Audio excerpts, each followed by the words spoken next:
I'm going to show you guys how to hook up a Behringer mixer to a power amp, which is already hooked up to main speakers and monitor speakers.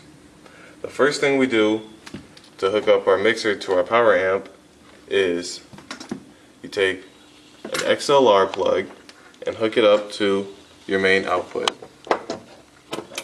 Then you take your 1-inch corded and hook it up to auxiliary 1. Then you take another XLR with an iPod adapter or a computer adapter and hook it up to one of these channels up here. And in this case we have 16, and plug it into one of the channels. And once you have everything hooked up and ready to go, the first thing you do is you turn on your amp. Then once you turn on your amp, you turn on your mixer. I'm going to show you guys what's on the mixer face. You have your trim, which is also known as your master gain. Then you have your EQs, you have your high, your 2 mids, and your low. Then you have your auxiliaries, auxiliary 1, which is hooked up to our monitors. Then you have auxiliary 2, which is hooked up to a recorder. Then auxiliary 3 and 4, which is our sound effects. Then you have your pan. Then we have our mute. Then we have our fader. And as we play our music,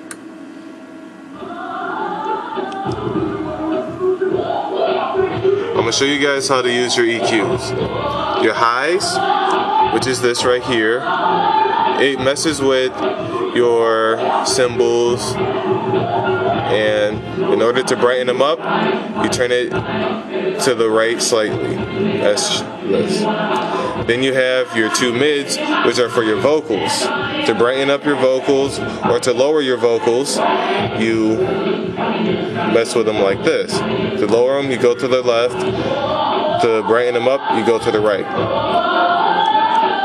And if you love bass, that's where your low comes in. If you love it, you turn it to the right. And if you don't want that much bass, you turn it back to the left. And for your levels, which would be your fader, which goes for your mains, you turn it up as this, and then for your monitors, to get more, you turn it up to your right. And that's how you work a Behringer amp and a mic and a mixer.